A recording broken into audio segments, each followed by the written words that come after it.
La protéine en poudre, ça a longtemps été un sujet assez controversé, et peut-être que ça l'est encore. La plupart des croyances veulent que la protéine soit mauvaise pour la santé, soit mauvaise pour les reins, donne des boutons et plein d'autres effets secondaires bizarres. Il n'est pas impossible que la première fois que vous avez pris de la prot, quelqu'un vous a dit « Ah mais attends, tu prends des produits dopants ». Alors évidemment, la protéine en poudre n'est pas un produit dopant, ça fait partie de la catégorie des compléments alimentaires au même titre que les vitamines ou les BCAA par exemple. Aujourd'hui, évidemment, vous êtes nombreux à en consommer, mais est-ce que vous connaissez toutes les formes existantes? Est-ce que vous prenez réellement celle qui est la plus adaptée à la prise de muscle ou à la perte de gras, etc. Petit rappel, la protéine fait partie des 3 macronutriments avec les glucides et les lipides. Je sais que vous le savez sans doute, mais un petit rappel, ça fait pas de mal. La protéine en poudre est impliquée dans plein de processus physiologiques, comme évidemment le maintien et la croissance de la masse musculaire, mais il y a aussi le renouvellement des cellules de la peau, des ongles, des cheveux, des organes en général. Donc vraiment, la protéine, ou plutôt les acides aminés, interviennent dans plein de réactions physiologiques. Donc concrètement, la prot, c'est vraiment essentiel au bon fonctionnement du corps, et c'est encore plus important si on fait du sport, qui plus est de la musculation. On retrouve de la protéine dans la viande, dans le poisson, dans les œufs, dans les légumineuses, dans certains oléagineux,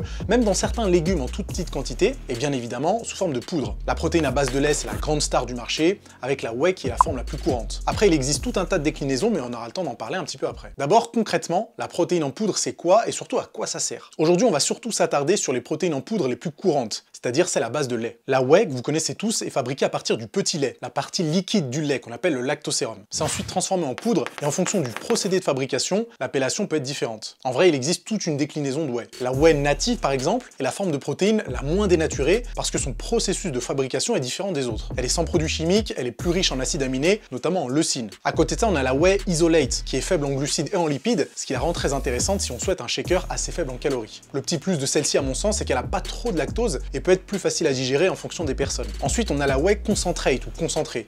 C'est la protéine la plus vendue au monde. Parce que, vous vous en doutez, le rapport qualité-prix est assez avantageux. Sur le marché, on retrouve souvent de la whey qui est mélangée. Et ça peut être un mélange d'isolé et de concentré. La whey la plus courante, elle est en fait mélangée avec de l'isolate et de la concentrate. Ça donne un mix qui est plutôt intéressant en termes de composition et pas trop cher. On a aussi la whey hydrolysée, qui est la forme la plus pure de protéines en poudre. En fait, elle est prédigérée, même si j'aime pas trop cette expression, ce qui rend l'absorption des protéines plus rapide. En plus, elle est très faible en lactose et elle est faible en calories aussi. Selon les marques, elle peut contenir des enzymes digestives pour optimiser l'assimilation. Je vous avoue que si vous n'êtes pas forcément sensible au lactose, la whey isolate ou concentrée devrait suffire largement. Alors peu importe la forme de protéine que vous consommez, il y a de fortes chances pour qu'elle contienne de la lécithine de soja. Et ça, je suis pas très sûr qu'à long terme ce soit vraiment bon pour la santé, sachant que les études n'ont pas encore déterminé les potentiels effets à très long terme. Donc pour l'instant, on sait pas vraiment. Ensuite, vous avez sans doute déjà entendu parler de la caséine, qui est fabriquée à partir du lait écrémé et dégraissé. D'ailleurs, il existe 2 types de caséine, la caséine micellaire et la caséine hydrolysée. Alors petit aparté sur la caséine hydrolysée, c'est juste de la caséine micellaire qui a été, encore une fois, prédigérée. En gros, c'est de la caséine à absorption rapide. Donc au final, ça revient un peu au même que de la whey. Dans le monde de la muscu, la caséine est souvent consommée le soir en tant que collation avant de se coucher. La légende voudrait que le corps catabolise la nuit et une protéine à absorption lente permettrait d'éviter ce phénomène. Alors en réalité, ça se passe pas exactement comme ça et je suis pas sûr que l'ajout de caséine avant de dormir fasse vraiment une différence sur le catabolisme musculaire. D'ailleurs, ça n'existe pas vraiment le catabolisme musculaire pendant la nuit. Vous ne risquez à aucun moment de perdre du muscle, mais ça veut pas dire que consommer de la caséine avant de dormir est une mauvaise idée. Pour vous donner une petite idée, la caséine se digère en 4 à 6 heures, alors que la whey, c'est bouclé en 30 minutes. Là, on voit tout de suite qu'elles vont pas remplir les mêmes fonctions. À titre de comparaison, les protéines contenues dans la viande mettent généralement 2 heures à être absorbées. Alors, faut prendre ça avec des grosses pincettes, parce que ça peut prendre beaucoup plus de temps. Donc, en sachant ça, effectivement, ça peut être intéressant de consommer de la caséine le soir ou au petit déjeuner pour avoir une impression de satiété plus longue. Après, je dirais qu'autour de l'entraînement, à vous de voir ce que vous souhaitez, ça va surtout dépendre de vos ressentis. Comme j'ai déjà pu le dire dans la vidéo sur la fenêtre anabolique, c'est surtout le quota de protéines journalier qui compte. Le timing des nutriments et le type de protéines que vous allez consommer, ça vient après. La whey a l'avantage d'être absorbée aussi rapidement que le blanc d'œuf par l'organisme, ce qui veut dire qu'une fois consommée, elle est très vite digérée. Concrètement, ça veut dire que les acides aminés passent très vite dans le sang. En tout cas, beaucoup plus vite que de la caséine ou une pièce de bœuf. Le deuxième avantage de la protéine en poudre, c'est que c'est facile et surtout rapide à consommer. Admettons que vous soyez, je sais pas moi, en prise de masse et que votre quota de prot s'élève à 200 grammes de protéines par jour, ça peut vite devenir écœurant et coûteux de manger de la viande à longueur de journée. Alors à moins que vous teniez à manger des blancs de poulet le matin, midi et soir comme Hugh Jackman pour Wolverine, ça peut toujours servir. On va dire en fait que la prot en poudre permet d'atteindre plus facilement son quota journalier de protéines et de varier un peu les plaisirs. Et ce qui est cool, c'est qu'elle a l'avantage d'être très versatile. On peut la mettre dans certaines préparations, alimentation, dans des smoothies, dans des pancakes, dans du porridge, ou si vous êtes plutôt old school pour moi et que vous aimez les choses simples, dans un shaker avec de l'eau, ça fait l'affaire. Mine de rien, si vous n'avez pas un appétit de fou, que vous voulez pas vous gaver de viande ou de poisson à longueur de journée, alors la protéine en poudre, ça peut être une bonne alternative. Et ça reste quand même un avantage non négligeable, surtout quand on veut atteindre son objectif. Et dans le cas où vous seriez en perte de gras, en déficit calorique, la protéine peut être un super allié. Vous savez que pour maintenir la masse musculaire, il faut garder un pourcentage assez haut de protéines pour continuer à stimuler la fameuse MPS, la synthèse des protéines musculaires. Donc si jamais vous avez un petit creux ou que vous avez besoin de manger à des heures plus régulières, alors c'est toujours pratique d'avoir un pot de prot à portée de main. Par contre, en ce qui concerne la fréquence de prise, il y a ceux qui disent qu'il faut prendre de la whey seulement les jours de training, ceux qui disent de la prendre sous forme de cure et ceux qui recommandent d'en prendre tous les jours. Il y a très longtemps, on disait de la prendre en cure, mais franchement, c'est pas du tout pertinent quand on sait que la protéine, c'est un macronutriment essentiel et qu'on en a besoin tous les jours. Donc je vois pas l'intérêt de prendre de la protéine les jours d'entraînement, par exemple, et de ne pas en prendre les jours de récupération. Et pour ce qui est de la fréquence de prise, que vous preniez de la protéine en poudre que les lundis et jours fériés, ou que vous en preniez tous les jours, j'ai envie de vous dire peu importe, à condition que vous atteigniez vos besoins journaliers en protéines.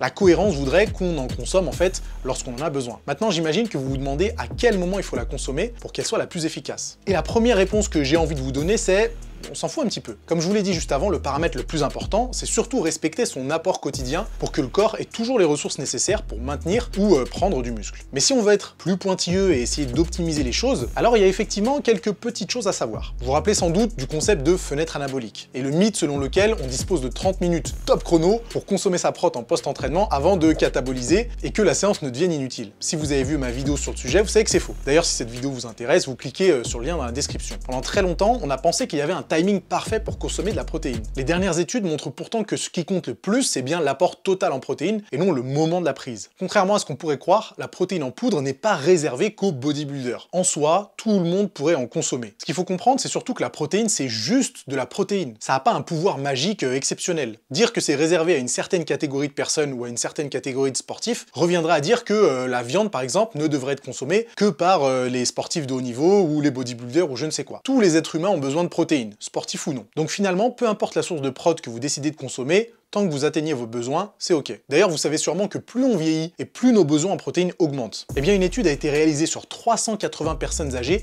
atteintes de sarcopénie. C'est la dégénérescence des tissus musculaires. Pendant 13 semaines, la moitié d'entre eux ont consommé de la whey enrichie en leucine 2 fois par jour. Les résultats montrent que ce groupe-là a gagné en force et en masse musculaire comparé au groupe contrôle qui a stagné. Donc encore une fois, ça montre bien que la whey ou toute autre protéine en poudre n'est pas un complément alimentaire réservé qu'aux sportifs. Par contre, même si on retrouve des protéines en poudre augmentées en acides aminés, les sources de protéines classiques sont généralement plus riches en acides aminés. Donc attention, pour ceux qui voudraient remplacer tous vos apports en prot par des shakers, pensez à diversifier les sources de protéines parce que c'est pas une très bonne idée que de s'enfiler que de la poudre. Depuis que j'ai débuté ma carrière de coach sportif, il m'est arrivé pas mal de fois de recommander la protéine en poudre à des femmes. Et elles étaient souvent réticentes parce qu'elles associaient ça directement au bodybuilding. Je pense que c'est surtout dû aux mythes qui sont associés à la protéine en poudre. C'est vrai que passé un temps, on voyait pas mal de photos de bodybuilders ultra stock, ultra sec, avec un shaker de prot à la main. Alors que on sait tout ce qu'il y avait derrière. Quand on connaît pas grand chose à la muscu, on peut vite faire l'amalgame. Mais non, la protéine en poudre n'a rien de magique. Elle vous fera pas prendre du muscle plus qu'une autre source de protéines. Donc à partir de là, il n'y a pas de quoi en avoir peur, qu'on soit un homme ou une femme. Quand on y pense au final, la whey c'est juste un dérivé du lait qui est lui-même composé à 80% de caséine et 20% de whey. Une étude de 2006 a opposé deux groupes qui ont dû consommer 237 grammes de lait 1 heure après leur séance jambes. Un groupe a pris du lait écrémé et l'autre a pris du lait entier. Les résultats indiquent que le groupe qui a bu du lait entier a obtenu une meilleure stimulation de la synthèse en protéines que le groupe qui a pris du lait écrémé. Donc si jamais vous voulez pas acheter de la protéine en poudre, vous pouvez toujours boire du lait. Écrémé ou entier, ça sera à vous de choisir, sachant que même si le lait écrémé est plus riche en protéines, le lait entier stimule plus la MPS. Attention par contre à choisir du lait de qualité. Et si vous n'êtes toujours pas convaincu des potentiels bienfaits de la protéine en poudre, vous pouvez toujours vous rabattre sur les sources de protéines classiques comme la viande, le poisson, les œufs ou les sources de protéines végétales. Faudra juste faire en sorte de bien respecter votre quota journalier en protéines, c'est-à-dire entre 1,8 et 2 grammes de protéines par kilo de poids de corps. Une étude a été réalisée en 2017 sur 41 personnes, hommes et femmes, pendant 8 semaines en parallèle d'un programme d'entraînement en musculation. Le but était de déterminer si consommer des sources différentes de protéines donnerait des résultats différents.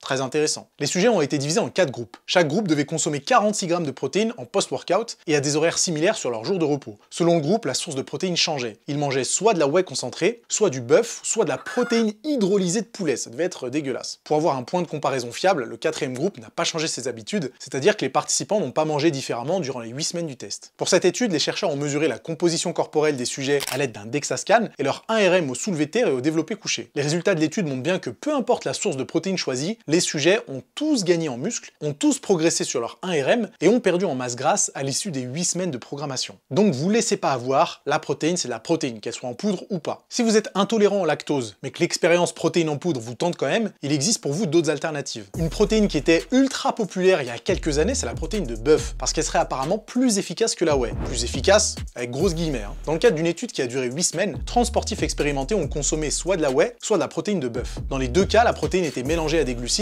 et consommée en post-workout. Et figurez-vous que le groupe qui a consommé de la protéine de bœuf a perdu quasiment 3% de masse grasse de plus que l'autre groupe, en plus d'une augmentation de la masse maigre. Sincèrement, je me vois pas du tout consommer de la protéine de bœuf ou de la protéine de poisson ou de poulet.